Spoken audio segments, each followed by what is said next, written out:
जय श्री राधे, जय श्री राधे, जय श्री जगन्नाथ। जय श्री जगन्नाथ। आज हमारे मेहमान आए हुए हैं भगत जी जी उड़ीसा से, जी और उड़िया मांगे खिचड़ी, बंगाली मांगे भात, बहुत और साधु मांगे दर्शन तेरा जी और महाप्रसाद। जी ठाकुर भले विराजे जी हाँ उड़ीसा जगन्नाथपुरी में। जी तो उड़ीसा जगन्नाथपुरी से हमारे सुशांत जी आए हैं। जी तो भगवान के भक्त भी हैं जी और हमसे बहुत स्नेह करने वाले हैं। जी तो आज हमारे यहाँ बन रही है, ये बनेगी खीर। जी और खीर जो है, इसका स्वाद उत्तराखंड की खीर का स्वाद। और उसमें भी अब हमारा जन्म जो है पहाड़ में हुआ, तो ये खीर जो है पहाड़ी खीर बनेगी जी। मतलब ये गाढ़ी गाढ़ी खीर बनेगी, हाँ और गाढ़ी गाढ़ी खीर खाएंगे। और उससे पहले हम थोड़ा महाभारत का चिंतन कर लें। अच्छा जी हाँ, गुरुदेव जो है इस समय हमारे महाभारत की कथा कर रहे हैं जी ऋषिकेश में। जी तो 2 श्लोक मैं आपको जी। सुनाना चाहता हूँ। बिल्कुल जी हाँ महाभारत 2 लोगों में हुआ है, एक पांडवों में, एक कौरवों में। कौरव जो है उनके पक्ष में अधर्म है और पांडवों के पक्ष में धर्म है। तो ये धर्म अधर्म कैसे है, इसका चिंतन महर्षि वेदव्यास जी ने हमको प्रदान किया है। महाभारत के 2 ऐसे श्लोक हैं जो अद्भुत हैं। तो हम पहले कौरवों के बारे में जानना चाहते हैं, क्योंकि कौरव जो है धृतराष्ट्र बड़े थे और पांडु छोटे थे। छोटे थे तो इसलिए पहले जान लें कि धृतराष्ट्र क्या है। तो महर्षि वेदव्यास जी ने बड़ा अच्छा श्लोक लिखा है और उसमें बताया है कि दुर्योधनो मन्युमयो महाद्रुमः स्कंदः कर्णः शकुनिस्तस्य शाखाः जी दुःशासनः पुष्पफले समृद्धे मूलम राजा धृतराष्ट्रो अमनीषी। जी इसमें कहते हैं कि दुर्योधन जो है मन्युमय है, क्रोधमय है। क्रोध और उत्साह और साथ ही द्वेष, ये 3 चीज जब मिलती हैं तो मन्युमय हो जाता है। तो मन्युमय, महाद्रुम माने महान पेड़, एक बहुत बड़ा मन्युमय, क्रोधमय, उत्साहमय और द्वेष से भरा हुआ अहंकारी पेड़ है दुर्योधन। जी और इस दुर्योधन रूपी जो मन्युमय दुर्योधन है, इस पेड़ का जो स्कंध है, स्कंध माने टहनियाँ, जी बोले कर्णः स्कंधा कर्णः, कर्ण जो मित्र है दुर्योधन का, वो इसका स्कंध है, माने उसकी जो है टहनी है। जी और शकुनिस्तस्य शाखा, शाखा उसकी उस पेड़ में जो शाखाएं हैं हाँ वो जो है शकुनी है। जी। शकुनी अर्थात ये दुर्योधन का है मामा, बड़ा कपटी है, गांधारी का भाई है। तो और धृतराष्ट्र का जो है साला है। जी तो ये जो है इसका शाखाएं हैं। हाँ और दुस्सासनो पुष्प फले समृद्धे, दुस्सासन क्या है, तो कहते हैं इसके पुष्प और फल ही दुस्सासन है। और मूलम राजा धृतराष्ट्रो अमनीषी, इस वृक्ष का मूल भी होता है जी, जड़। इस मन्युमय क्रोधमय वृक्ष का मूल जो है राजा धृतराष्ट्र है। जी राजा धृतराष्ट्र अंध है जी, अंधा है। उसके बाहर की नेत्रें तो नहीं हैं, नहीं है लेकिन महर्षि वेदव्यास कहते हैं इसकी बाहर की नेत्रें नहीं हैं, इसलिए हम इसकी निंदा नहीं कर रहे हैं। बिल्कुल बोले इसकी भीतर की भी नेत्र नहीं है, नहीं है भीतर के जो ज्ञान रूपी नेत्र हैं वो नहीं है, इसलिए ये अमनीषी है। जी इसके पास मनीषा नहीं है, बुद्धि नहीं सद्बुद्धि नहीं है। नहीं ये वैसे बुद्धिमान है लेकिन सद्बुद्धि नहीं है, नहीं दुर्बुद्धि है। और वैसे ये बड़ा विद्वान भी है लेकिन कैसे उस विद्या का सदुपयोग होना चाहिए ये जो है इसको नहीं आता, तो हमारी खीर भी बन गई। तो ये मन्युमय जो है क्रोधमय, और ये अधर्म का वृक्ष है, और ये अधर्म का वृक्ष का मूल है धृतराष्ट्र। इसलिए इस महाभारत में जो नरसंहार हुआ है उसका उत्तरदायी भी धृतराष्ट्र ही है। और इसके बाद कहते हैं कि जब सारे कौरव मारे गए तो धृतराष्ट्र और गांधारी उन शवों को पहचान तक नहीं रहे हैं और रो रहे हैं। तो उस समय बड़ी दयनीय अवस्था हो गई है उनकी, और उस समय जब देखा जाता है तो निश्चित रूप से दया आती है, पर इन्हीं की हुई करतूत है। पर गांधारी जो है धृतराष्ट्र की पत्नी है, वो बड़ी तपस्विनी है, सती है और धर्म का पालन करने वाली है। उसने अपने बेटों को जो है कभी विजय का आशीर्वाद नहीं दिया, बोले सही रास्ते में यदि होते तो विजय का आशीर्वाद देती। पांडवों के लिए शुभ चिंतन किया, पर दुख तो उसको भी प्राप्त हुआ। ये जो है कर्मों का लेखा जोखा होता है ना, मेरा पुत्र है। हाँ, अवश्यम एव भोक्तव्यम कृतम कर्म शुभाशुभम। कहते हैं किया हुआ कर्म अवश्य भोगना पड़ता है, चाहे शुभ कर्म कर रहे हो चाहे अशुभ कर्म कर रहे हो। बोले जन्म कोटि शतैरपि, करोड़ों जन्मों में किया हुआ कर्म का फल भी भोगना पड़ेगा। इसलिए जो है ये कभी किसी जन्म में ऐसा कर्म कर दिया होगा जिसका फल जो है इस रूप में उनको प्राप्त हुआ। तो ये हमने महाभारत का एक श्लोक जाना जिसमें अधर्म का वर्णन है। अब अधर्म के साथ धर्म का वर्णन भी। ये तो धर्म युद्ध है ना, और धर्म युद्ध कब होता है? जब अधर्म जो है धर्म के ऊपर हावी हो जाता है। तो इसलिए जो है धर्मात्माओं को भी लड़ना पड़ता है। तो धर्म का जो वृक्ष है धर्म में, उसके लिए महर्षि वेदव्यास जी ने श्लोक लिखा है। युधिष्ठिरो धर्ममयो महाद्रुमः स्कंधोर्जुनः भीमसेनोस्य शाखाः माद्रीसुतो पुष्पफले समृद्धे मूलम कृष्णो ब्रह्म च ब्राह्मणाश्च। ये श्लोक में युधिष्ठिर महाराज को धर्ममय वृक्ष माना है। वहां अधर्ममय मन्युमय वृक्ष कौन है? दुर्योधन। और इधर युधिष्ठिर महाराज धर्ममयो महाद्रुमः, ये धर्ममय महान वृक्ष हैं। तो इस धर्ममय महान वृक्ष के स्कंध कौन है? इसकी भी तो बहुत बड़ी टहनियाँ होंगी, इसकी भी तो वो बीच का जो है गाभा जिसको बोलते हैं स्कंध, तो इसका स्कंध कौन है? बोले स्कंधोर्जुनः, इसका अर्जुन ही स्कंध है। और भीमसेनोस्य शाखाः, भीमसेन ही इसकी शाखाएं हैं। माद्रीसुतो पुष्पफले समृद्धे, माद्री के पुत्र नकुल और सहदेव ही इसके जो है समृद्ध पुष्प और फल हैं। वहाँ गांधारी के दुशासन आदि जो पुत्र थे वही जो है शाखाएं थी अधर्ममय, लेकिन यहाँ धर्ममय शाखाएं माद्री जी के पुत्र नकुल और सहदेव हैं। बोले समृद्ध पुष्प और फल हैं, ऐसे वैसे नहीं। तो इस वृक्ष का मूल क्या है? महर्षि वेदव्यास जी से पूछा गया, उन्होंने बताया मूलम कृष्णो ब्रह्म च ब्राह्मणाश्च। इसकी मूल तो बड़ी मजबूत है साहब। तो इसके मूल में कौन है? बोले भगवान कृष्ण। और कृष्ण ही नहीं, इसकी दूसरी शाखा है वेद। ब्रह्म माने वेद, कृष्ण वेद और ब्राह्मणाश्च।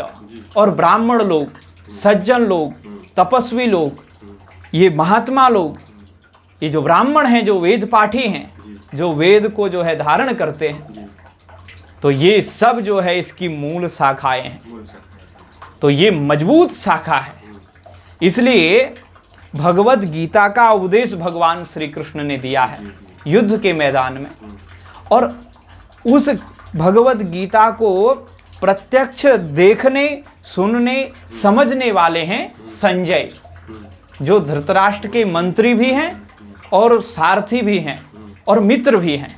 तो वो धृतराष्ट्र को पूरी गीता जी सुनाते हैं जी और सुनाने के बाद धृतराष्ट्र कहता है निश्चय क्या निकला, क्योंकि ये जो है ये तो अमनीषी है।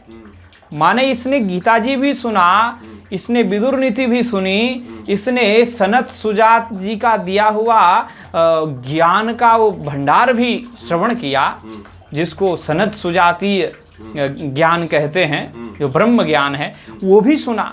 और समय समय पर भीष्म पितामह द्रोणाचार्य अन्य अन्य महात्माओं से भी बहुत सारी ज्ञान की बातें ये सुनते ही रहते हैं, लेकिन है अमनीषी। सुनते तो हैं पर उसका निष्कर्ष कुछ निकाल नहीं पाते जीवन में। तो ऐसे हैं धृतराष्ट्र। तो धृतराष्ट्र ने कहा संजय मुझे तो कुछ समझ में नहीं आ रहा है, गीता जी तो पूरी सुन ली, लेकिन अब तुम बताओ कि इस युद्ध का निष्कर्ष क्या होगा, इस गीता जी का सार क्या है। तो संजय कहते हैं कि सार तो बस केवल एक बात में है, जहां भगवान श्री कृष्ण हैं और जहां अर्जुन हैं, जहां साक्षात परब्रह्म परमात्मा जो धर्म रूपी वृक्ष के मूल हैं वो खड़े हैं, और जहां धर्म की अत्यंत सुदृढ़ स्कंध टहनियां शाखा ये सब खड़े हैं, वही जो है ऐश्वर्य है, विभूति है, जय है, विजय है, सब कुछ है। तो वहां निष्कर्ष करते हुए कहते हैं संजय कि महाराज यत्र योगेश्वर कृष्णो यत्र पार्थो धनुर्धरः तत्र श्री विजयो भूतिर ध्रुवा नीतिर्मतिर्मम। बोले यत्र योगेश्वर कृष्णो, यस्मिन पक्षे योगेश्वर कृष्णो अस्ति, जिस पक्ष में योगेश्वर श्री कृष्ण हैं, और यत्र पार्थो धनुर्धरः, यत्र यस्मिन पक्षे धनुर्धरः पार्थः अस्ति, जिस पक्ष में धनुर्धर धनुष धारण करने वाला गांडीव धनुषधारी अर्जुन खड़ा है, पार्थ प्रथा जी का पुत्र खड़ा है, तो वही जो है यत्र योगेश्वर कृष्णो यत्र पार्थो धनुर्धर तत्र श्री तस्मिन् स्थाने तस्मिन् पक्षे एव तत्र एव विजय श्री, वही विजय है, वही श्री है, लक्ष्मी है, वह धन संपत्ति है। यत्र श्री विजयो भूति, वही विभूति है, वहाँ ऐश्वर्य है।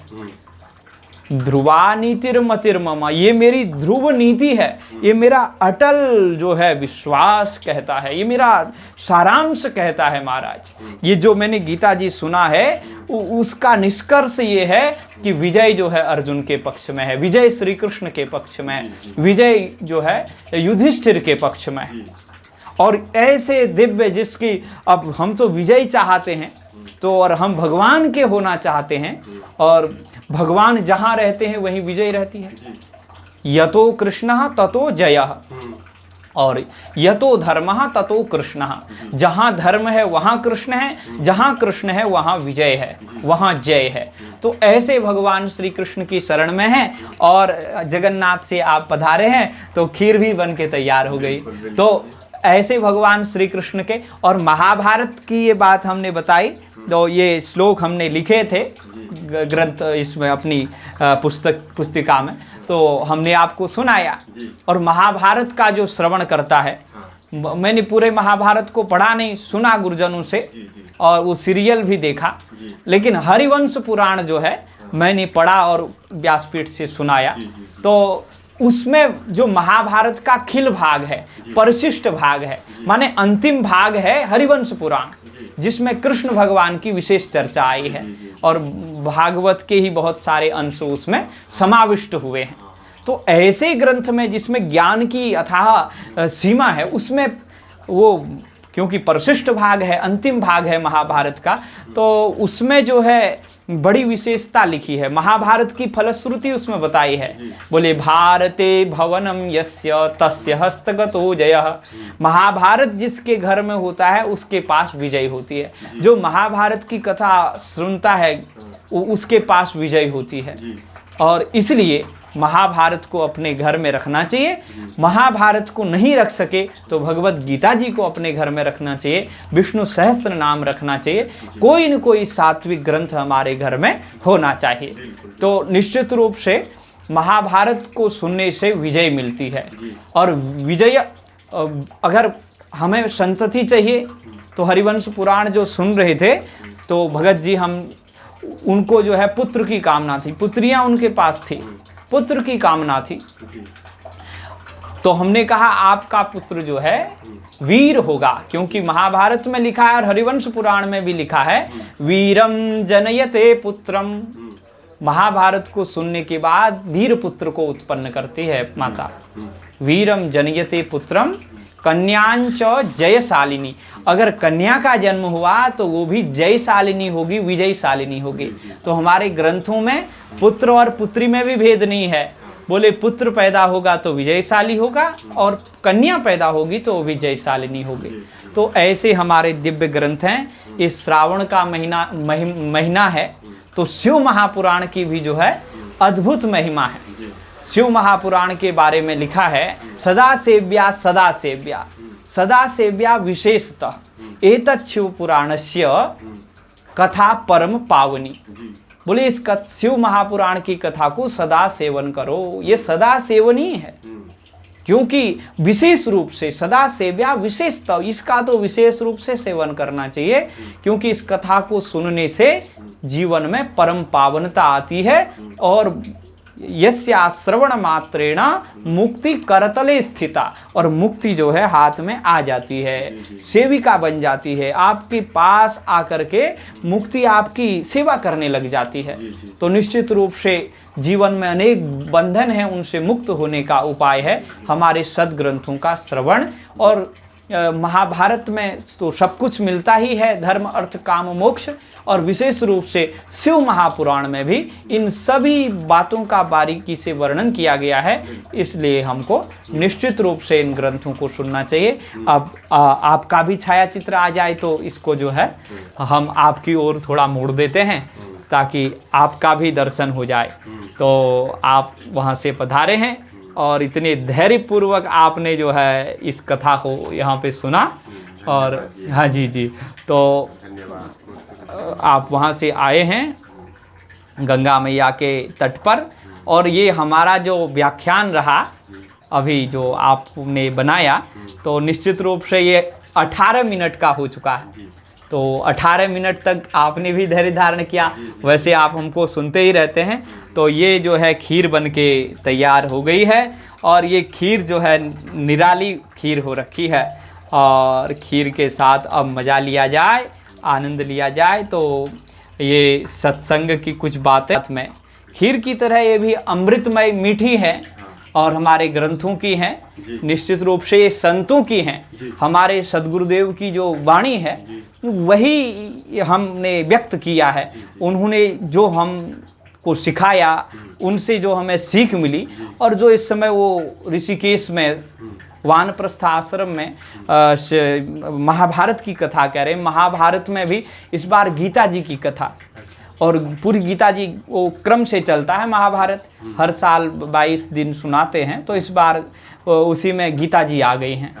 तो गीता जी को भी इस बार साधकों के लिए वो क्रम से एक पहले अध्याय से तो है ही उसका क्रम, लेकिन उसको ऐसे क्रम से सुना रहे हैं कि ताकि जो है श्रोताओं को सुनने में कहीं कोई कठिनाई ना आवे, ऐसे ढंग से गुरुदेव सुना रहे हैं, और हम लोग जो है यहाँ अपने कक्ष में बैठ के उनको सुन रहे हैं।